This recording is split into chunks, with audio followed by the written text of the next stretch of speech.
In this video, I'm going to walk you through how to bring your balloon installations to life using florals.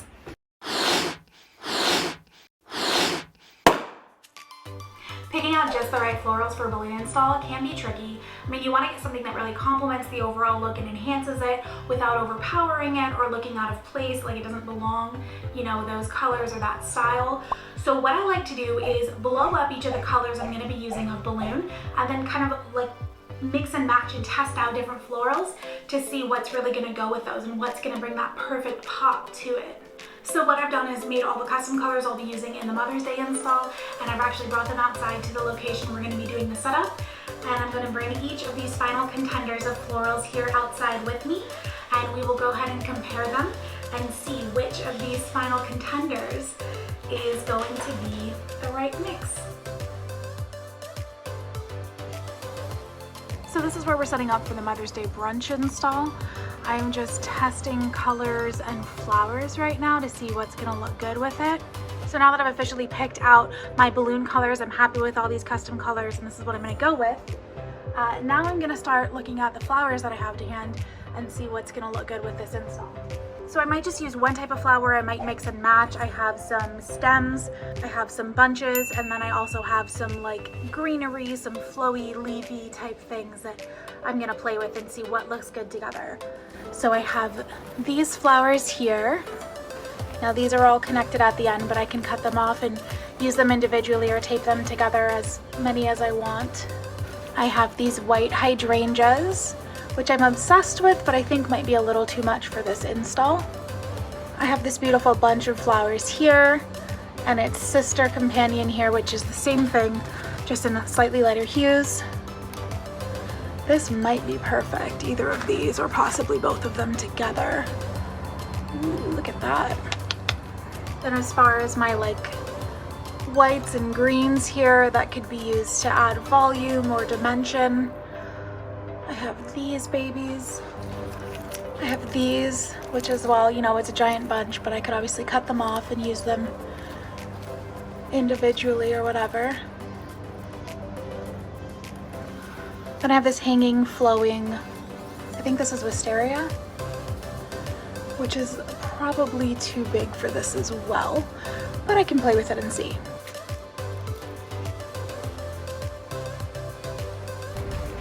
Possibly if I put them together.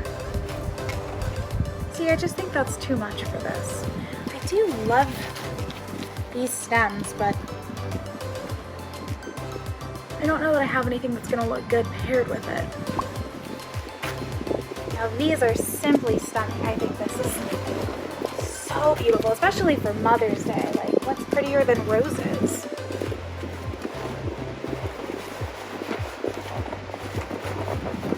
That's a gorgeous compliment there. Yeah, that's beautiful. Now its sister here, this one, the same little bunch of roses but in lighter hues. This could look really nice in part of the garland.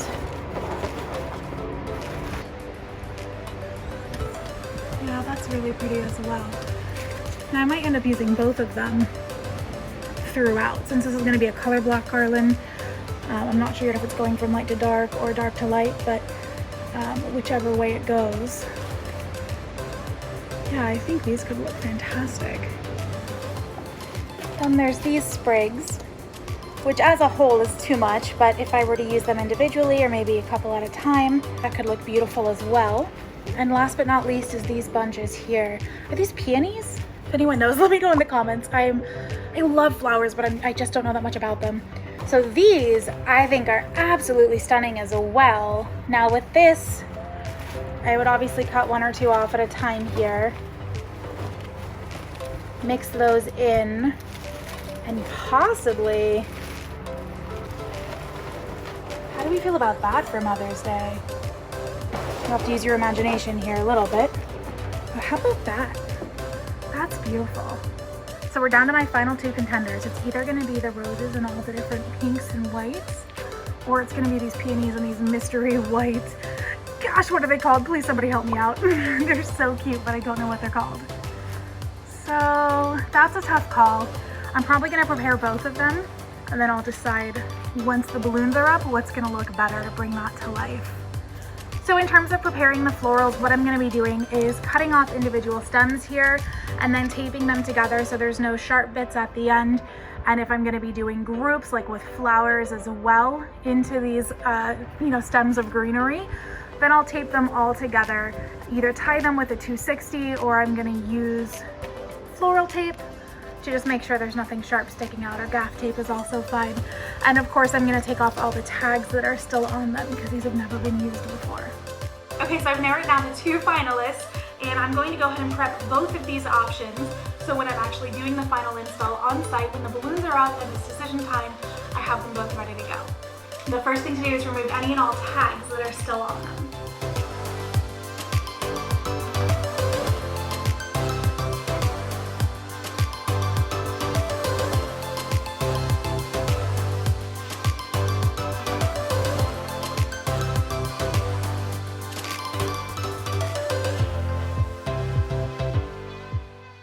Okay, so now that all the tags are off, the next thing to do is cut off my stems individually.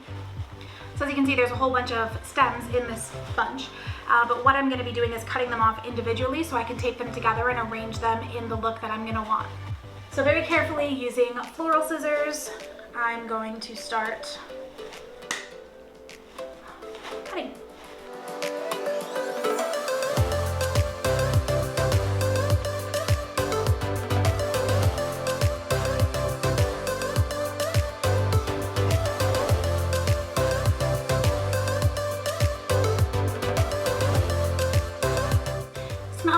Stems separated, all the tags removed, what I'm going to do now is start bunching them together, arranging them how I want them, and then tying them together with either 260s or using floral tape to make sure that they stay in the position that I want, but also to make sure any sharp ends or bits are kind of made a little bit safer so there's less risk of my balloons popping when I place them in.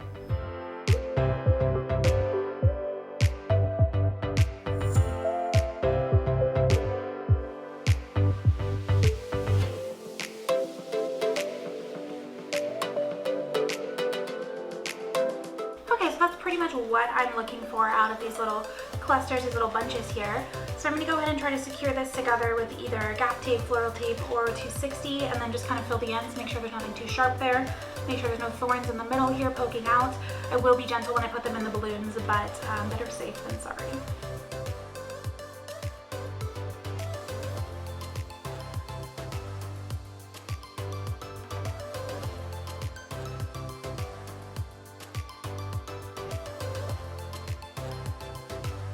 So I separated out based on how many of each thing I had. I separated out into little groups here.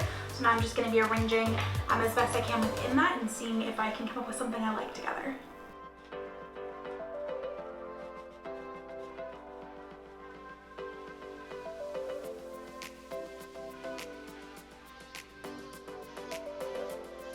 So one thing I think is really important in this particular look is for like the greenery, which in my case is these white guys here, to extend past the flowers themselves. It gives it that extra dimension and volume and really draws the eye in.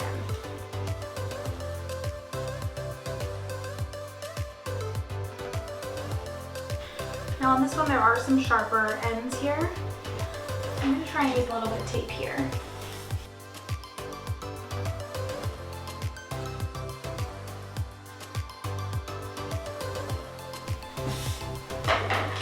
I'm going to cut off the excess.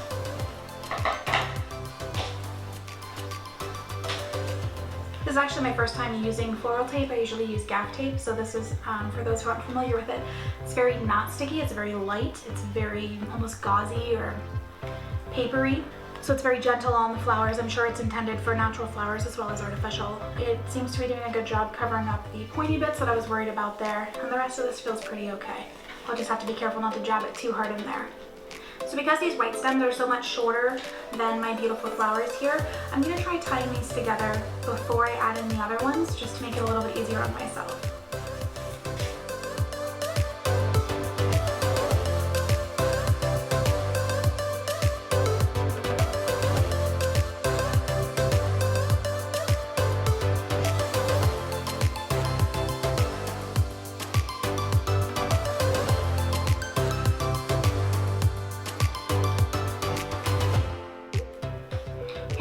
out pretty well for me to go ahead and tie these together first, attach them together with tape first before I add in the flowers. So I'm gonna go ahead and do that again.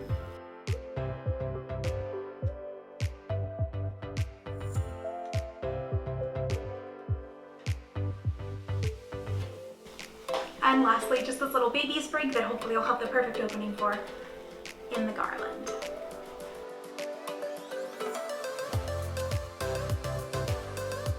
Now the roses already came in bunches, so these are already going to be ready to go. So since we're attaching florals, I need to be sure when I do my attachment points that they're very sturdy and secure and they're going to be able to hold extra weight. If you watched my how to hang a balloon garland video, you know that I often use half-pound or 2-pound command hooks. That would not be enough. If I'm going to do florals, I would be sure to use like 3 or 5-pound hooks, several of them, and preferably attached to something stable, secure, permanent, like this railing here, which is what I'm doing today. So that's good news for me. I'm going to try and hang a lot from the top if I can, as long as I can hide those attachment points easily, rather than down from the middle or at the bottom, because I want to support that. I want to really hang the balloons up high.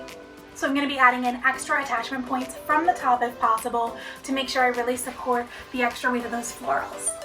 Okay, so now that my balloons are up, it is time to decide which flowers I'm going to use, if I'm going to mix and match or stick with one type of flower. So we've got these, which would look like that, and we've got these, which would look like that.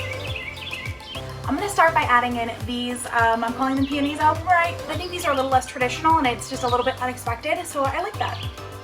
Okay, so getting a little bit more of a close-up here on the actual install, you can see there's still a few places where there's either holes or you can see a 260 stringing through. I definitely want to cover anything where you can see an imperfection like that 260. I'm not so worried about the holes, but if we can fill those in with either florals or extra balloons, I'm down for that as well. So that's what I'm looking for right now, is I'm looking for places where 1, the flowers are going to look great, but 2, it's also going to serve a purpose for me and help make the whole thing look that much better. So I'm going to start off by trying to insert a bunch right in there. So let me just go through the bunches I have here. I know I have some that are bigger than others. I think I'm going to pick a bigger one for there because it's a really good focal point when you're looking at it from any angle. So I think I'll start with this one. And just to show you close up how this is looking, is I have taped off any sharp ends here with the floral tape, and then of course it's gathered as a whole with this 260. So these aren't sharp, but I do want to be careful not to like puncture the balloons with them. Of course, any extra pressure, especially against this wooden backdrop, I've already had several balloons pop due to the splinters in it. That can definitely lead to them popping. So I am going to be very gentle inserting this, but all I'm going to be doing is creating a little opening in several balloons here, a little cavity, and inserting my bunch of florals. And then I want to obviously twist it and play with it and reshape it as needed until it looks how I want it to.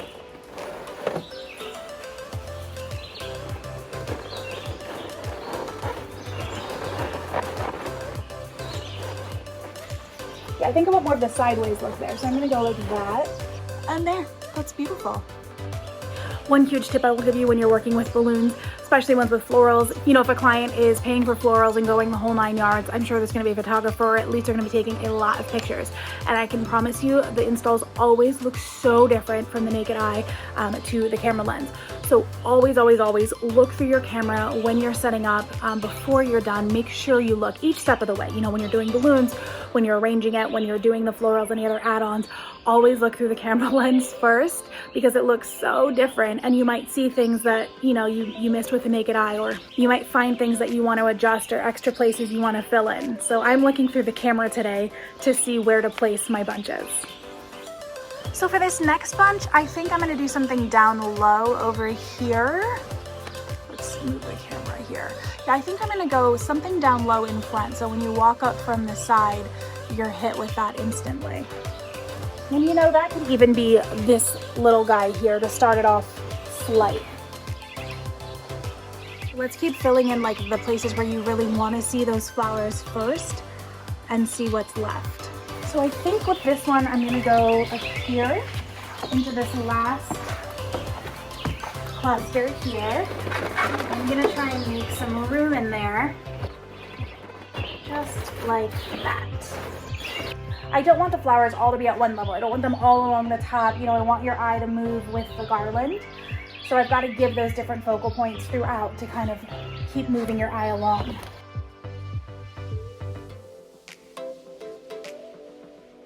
This has been inserted, if you can see back in there.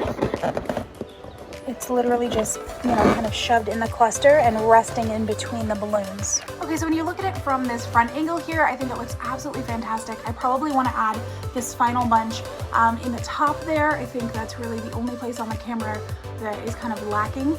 I don't want to make it too busy, but I think it could definitely use an extra pop up there. So let me add this in and see how that looks. And the great thing, we can always move it.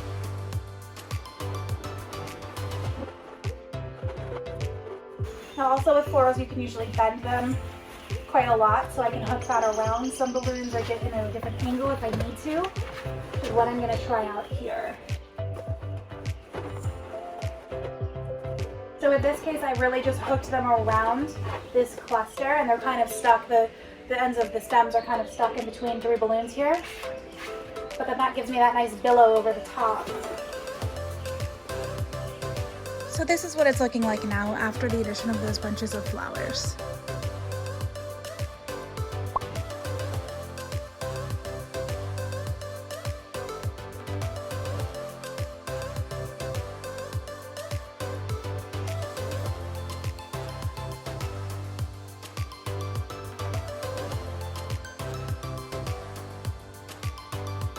Thank you so much for watching, guys. I hope you enjoyed the video. If you did, you know what to do, and I will see you in the next video.